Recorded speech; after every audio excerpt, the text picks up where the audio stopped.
Wall Street Memes Casino. I'm fine. And Sportsbook.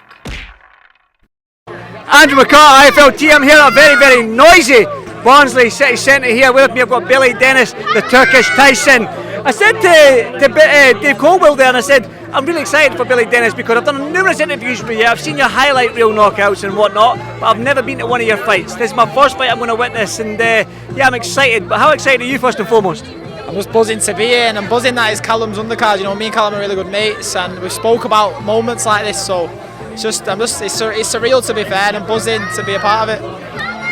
Well, obviously, you're fighting somebody that has been in with guys like Deniz. Even though he might have these losses on his record, but for you, for this prospect coming through, this unknown quantity in this light heavyweight division that you're going to be in, it's time for you to be mentioned. It's going to drop your name in there, if that makes sense. Do you feel any added pressure with that? Yeah, of course. You know, I took this fight on 2 weeks' notice, and my opponent only got changed last week to him, so it's pressure. But you know, no pressure without no diamonds without pressure. And you know, I think I'm a big believer at the moment in everything happens for a reason and the right time, right place. And I think I won my first world title here as a kickboxer in Barnsley at the Metrodome. I won a few other titles there, so I think it's only right that I make my Sky debut here on my friend's undercard against a tough opponent like that. You know, I'd rather have a tough opponent and a credited opponent than some knockover job, you know, because it's not going to do me any good. So like you said then, if I do win on Saturday night, which I will think I do comfortably, you can start throwing my name in that division. Because it's an exciting division. When we talk about the light heavyweight division, we just need to look at what's happening maybe October 12th for Bivol and Bertbiev, who you know very well because you've sparred numerous rounds with them. And then you look at the domestic side of things with the Denizes, with the Boatsis, with the Yards and all these guys.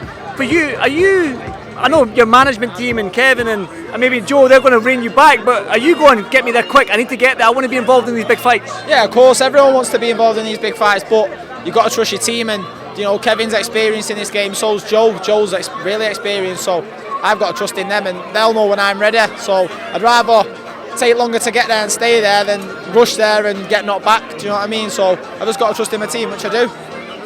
I said as well, the Turkish Tyson, but when you've got Tyson attached to your name in some way, shape or form, there's pressure on that in itself, because fans, the casual armchair fan might be liking Tyson, this guy's a knockout artist. So you've almost got that tag now when fans are going to watch you that might not know that you do have a boxing skill set, because boxing is an art form, but they're going to want to see a knockout. Is there pressure in that? Yeah, definitely. You know, I didn't want that name, I got given it, so it's pressure. But like I said, no diamonds without pressure. And I am very light Tyson. I throw fast hands, lots of big combos. I move my feet side to side. So yeah, I go hunting for it as well. You know, I can box min. I get shouted at all the time. I can box, and people tell me it's enough, but to me it's not enough. I want to go on the front foot and get smacked back a few times and like run a fight here. Do you know what I mean? So yeah. Well, you seem like a fighter because, like you say, you were a kickboxer. Now you're a boxer. You're fighting on these big shows. It just seems to me that you're just like a scrap. But and again, Joe and Kev, they might be thinking, right, stop it. But you seem like a fan-friendly style, which is going to get fans excited about you.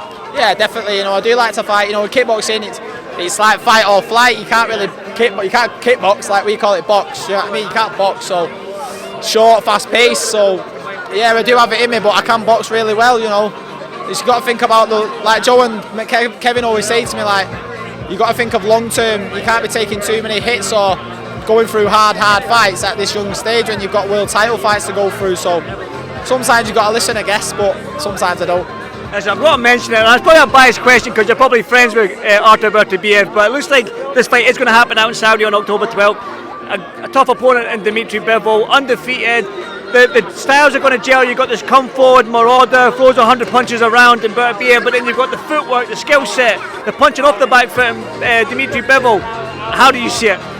I might be biased because I've sparred him, but I just think I think he's going to stop Bivol. I think he'll knock Bivol out. You know, Bivol's very talented, very sick, very slick, a lot of pressure, a lot of punches, and he kept Canelo back, but you can't compare Canelo and Bertbiev. Like the strength level, he's a natural light heavyweight. You know, Canelo's not. So I just think he's going to be too strong, too much for Bivol. And I got on this question then because you are fighting on the 3rd of August. There's a huge event out in LA.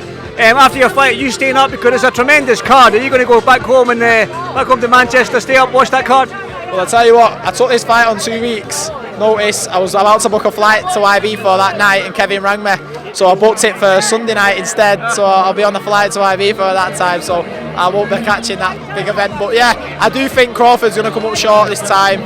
Yeah, I really do think Crawford's going to come up short. That Madrimov's an animal, and I just think, I don't know, there's just something telling me that Crawford's going to come up short. That's very interesting, because you're the only one that said to me, and everyone I spoke to today, you're the only one that said that. Everyone said it's the toughest fight, because sometimes going up them weight divisions, that's when the elite fighters get caught out. Is that how you see this, as maybe a step too far? Not with the weight, because Crawford's very big. He also, I don't think he looks like he don't belong at that weight. I just think that Madrimov's they're just solid, aren't they? You know, solid. They like better beer. They just keep coming and coming and coming. They wait and wait, and then you just got to be careful. And I think he will get caught. Well, listen, that's interesting. Listen, I'll give you a text and see if you're right when you're on that plane to Ibiza. But listen, I'm excited about this fight. It's my first time watching you fight, and I'm excited for it. So, listen, what's that? Hopefully I perform for you. Yeah, hopefully, not just for me, for everybody, Billy. But thank you so much, mate. I'll see you in the next one. Thank you, mate. Wall Street Memes Casino I'm fine. and Sportsbook.